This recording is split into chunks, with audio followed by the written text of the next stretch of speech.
Hi everyone, I'm Phil Ellis from Phil Ellis Coaching, and today I'm going to be talking you through selling and profit.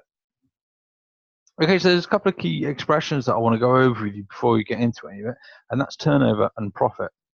So turnover itself is the volume of money coming into your business, and that's going to be really useful because it can be used for things such as cash flow, which is important, and it can also be used as a certain amount of leverage. But the thing with turnover is that it's the money coming in and doesn't include what's left over at the end. So it could be the money going in or going straight back out again. If it costs you £1 to make something and you're selling it for £1, and you sell 100 of them, you'll have a turnover of £100, but at the same time, you have no money left over. Profit, on the other hand, looks at the funds left over after costs. Now, there's lots of different types of profit. You can talk about pre-tax profit, net profit, gross profit, and so on. But in this context, and in general, we'll talk about the money left over at the end after you've taken all your costs into account. Now, one of the key things that I always say, especially when it comes to small businesses looking to grow, is that turnover is vanity, profit is sanity. As I said earlier, turnover could be money going straight into the business and they're going straight back out into costs. Now, there is a time when that can be appropriate. You know, we can talk about cash flow, we can talk about capital investment and all these different bits and pieces. But when you're a smaller business and you're looking to grow or to establish, you need to focus on profit because that's what actually keeps you going, especially if there's a dip in your cash flow. If you've got profit built in, or if you've had profit before and you can save and you create a reserve, then you don't have the stress on the business. I say it's important, but it's the growth that we're after, and that will only come from profit. So we have a couple of examples. Let's look into those.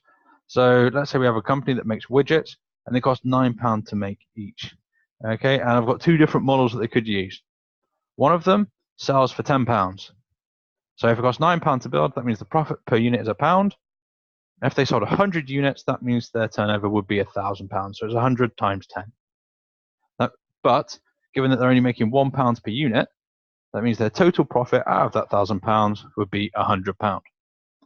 Now, if we go across to model B, who are selling the same widget for £20, now obviously that's going to have an impact on the number of people who would like to buy, but their profit per unit is going to be £11. Now, okay, so the number sold will be, the number in this case, the number they've sold is 10, which means their turnover is only £200, but the profit they've made is actually higher than Model A. Now, as I said again, one of the things we can take into account is the fact that they've sold much less, and that'll be a natural impact of the higher pricing. Although it doesn't have to be, and that's something I might cover in a later video. But actually, their profit's higher with the lower turnover. Now, realistically, if you charge that sort of price for that sort of commodity, there's a possibility that your numbers won't drop off. Okay, so Model B's turnover is actually only 20% of Model A, the turnover, but it has 10% more profit. Model A is had to sell 90 units more than Model B to make less profit at the end. And as I say, that's the stuff that keeps your business going. If Model A increased their price point by only £1, their profits will increase. And that's something I want to actually go into. It does if you're breaking even, or if you're making a couple of percent. If you can quite easily do something by, for instance, in this case, if Model A increased their price by £1 to £11, they've just doubled their profit. It doesn't take an awful lot, and the majority of people won't notice the price difference between £10 and £11, or it won't be a significant factor in the decision to buy. And also, you've doubled your profit. And it's just something to consider. I suppose I want you to step back and look at how you price up the way you do things. So, as I said, profit matters. It's so fundamental for growth. You can't really grow without profit. Now, there are ways you can do it. You can, equity, loans, and so on. You can get cash into the business, but it's not going to be sustainable if you don't have that profit. One of the things that I touched on very lightly, and this is going to be one of the themes for one of my later videos, is that people can say no. If you're charging £20 for that same widget that someone else is charging 10, people are going to say no. And that's okay, because at the end of the day, all you have to do is sell to 10 people instead of to the 100. And you can do that by focusing on serving your client base. So as long as you're serving them, they will come and they will buy. one of the other points with that as well is actually the effort to get through to 100 sales at that lower price point. That effort is going to be so much higher than the higher price. So you only have to convert 10 people. Now it might be actually you can convert even more than 10 people with the same amount of effort. Okay, you need to step back, crunch the numbers, and see where you are losing money and where you can create income. You will get people saying no at the higher price point, but that's okay, as we discussed. And this is one of those things. This is one of those limiting beliefs. Everyone sort of decides they need to step back and try and go to the bottom of the market, the bottom price. This is the only price people pay. But actually, people will pay more, and some won't, and that's fine. And it's realizing it's once you accept that people will say no.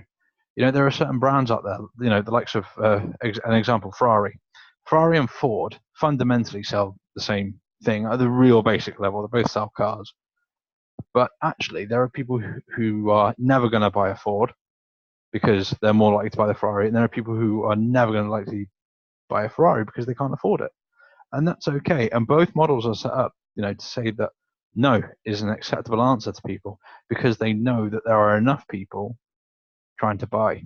Now, one of the things that I will say is that, again, I'm going to do another video looking at who your ideal customer is and why niching down, actually making your market smaller, is the way forward.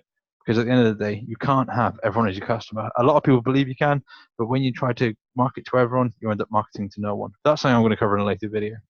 So that was a really quick, short video today just to discuss a couple of points to do with turnover and profit. I hope it was valuable. If it was, please give me a shout. I do offer 30-minute free sessions where we can go over all this sort of stuff in more detail, and we can look at your individual business and everything else. I'll make sure I include a link to that within the post for the video. Okay, well, thank you very much, and I shall see you later.